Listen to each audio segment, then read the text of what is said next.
নাম তো শোনাই হোগা। শাহরুখ খানের টিমে গৌতম গম্ভীর, নাম তো শোনাই হোগা।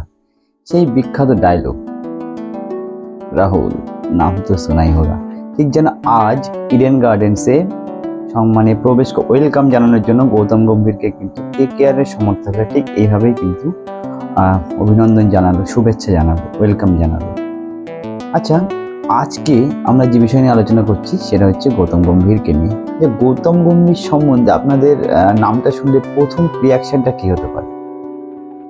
রিসেন্টলি সদ্য সমাপ্ত বিরাট যে ঝামেলাটা জড়িয়ে পড়েছিল সেটার কথা মনে পড়ে শাহিদ আফ্রিদির সঙ্গে ঝামেলা, মনে পড়ে কামরান আকমলের সঙ্গে ঝামেলা। রিসেন্টলি একটা ইন্টারভিউতে গৌতম গম্ভীরকে একটা অন্যরকম থিঙ্ক হাটকে, সব কিছুর থেকে একটু আলাদা। আচ্ছা, কলকাতার সঙ্গে গৌতম গম্ভীরের সম্পর্কটা কিন্তু সেই 2011 থেকে, যখন সৌরভ গাঙ্গুলি ছেড়ে গেল দলটাকে, সৌরভ গাঙ্গুলি দলটাকে ছেড়ে দিতে বাধ্য হলো, তারপরে কিন্তু গৌতম গম্ভীর এসেই দলটাকে কিন্তু সেমিফাইনালে প্রবেশ করলো। তারপরের বছরে কাপ দিল, আবার সেমিফাইনাল গেল, আবার দলটাকে কাপ দিল। একটা কেকেআরের সুবর্ণ যুগ যেটাকে বলা হয়, সেই সময়টা হচ্ছে গৌতম গম্ভীরের সময়। আচ্ছা, সেই সময় কিন্তু একটা কথা প্রচলিত হতো, কারণ যে টিমটা নিয়ে গৌতম গম্ভীর খেলতো খুব বেশি স্টার সেই সময় কিন্তু কেউ হয়ে ওঠেনি। এর জন্য কিন্তু কলকাতার তখন সমর্থকেরা এই কথাটা বলতো যে কেকেআর স্টার তৈরি করে, স্টার লাগে না কেকেআর। যেন গৌতম গম্ভীর একটা বিচিত্র একটা কি বলবো ব্যক্তিত্ব যায়, যাকে যদি জিজ্ঞাসা করা হয় 1 বড় না 2 বড়, তাকে সে বলবে কিন্তু না 3 বড় বা 100 বড়, এরকম একটা কথা বলবে। তা এই যে একটা ভিতরে একটা আবেগ, একটা সব কিছু ক্রিকেটকে ঘিরে, তার মানে ধোনির মানে মতন একজন লেজেন্ড ক্রিকেটার, যাকে সাদা বল ক্রিকেটের একটা ভীষণ বড় একটা হাড়িদার বলের ফিনিশার হিসেবে মানা যেত।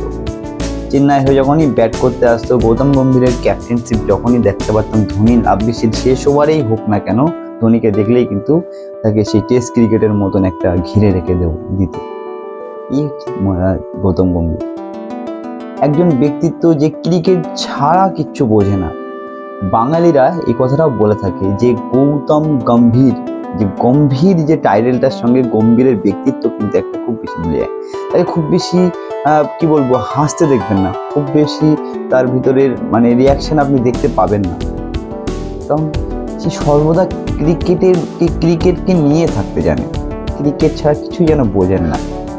এই হচ্ছে গৌতম গম্ভীর, একজন একটা বিচিত্র মুখ। অন্যায় যদি হয়, কেউ যদি কোনো কিছু বলার সাহস না পায়, সে কিন্তু সবার আগে বলতে পারে। ধোনির আমলে কত যে ঘটনা ঘটে গেছে কিন্তু কেউ পরিষ্কারে মানে বাইরে আনার কিন্তু সাহস পায়নি, একমাত্র গৌতম গম্ভীর আনার সাহস পেয়েছে। সেই সময় ধোনির সময় কিন্তু এত ক্রিকেটার ছিল, সেই ভিড়ের মাঝখানে কিন্তু গৌতম গম্ভীর যেন কোথায় যেন একটা বিলীন হয়ে গেছে। যখন সে ক্রিকেটটা খেলেছে, যে ক্রিকেট খেলেছে প্রপার মানে পিক ফর্মে যখন ছিল, সেই সময়ও কিন্তু এই যে ধ্বনিটা গৌতম গম্ভীর, যে ধ্বনিটা ওই লাভ গম্ভীর, ওই লাভ জি, এই ধ্বনিটাও কতবার শোনা গেছে, সেটা কিন্তু একটা বড় ব্যাপার। কিন্তু আজ সামান্য একটা মেন্টর হয়ে, দলের কিন্তু কোচ নয়, হেড কোচ নয়, ফিল্ডিং কোচ নয়, ক্যাপ্টেন নয়, কেউ না, একটা মেন্টর, তাকে যেভাবে সংবর্ধনা জানানো হলো, কারণ কলকাতার টিমের জন্য গৌতম গম্ভীর একটা ভীষণ বড় নাম, একটা বড় আবেগ কলকাতা ফ্যানদের কাছে। আপনাদের কি মনে হয়? ভিডিওটা ভালো অবশ্যই চ্যানেলটিকে সাবস্ক্রাইব করবেন এবং বেল আইকনটি টিপে দেবেন, এবং বিভিন্ন ক্রিকেটের খবর পেতে হলে অবশ্যই চ্যানেলটিকে সঙ্গে থাকবে। আমরা নতুন চ্যানেল করেছি, আপনাদের সুন্দর সুন্দর ভিডিও এরকম ধরনের বা ক্রিকেট সম্বন্ধে সম্পূর্ণ ভিডিওগুলো আপনারা কিন্তু প্রতিনিয়ত পেয়ে থাকেন। ভালো থাকবেন, সুস্থ থাকবেন, দেখা হচ্ছে খুব তাড়াতাড়ি পরবর্তী ভিডিও নিয়ে।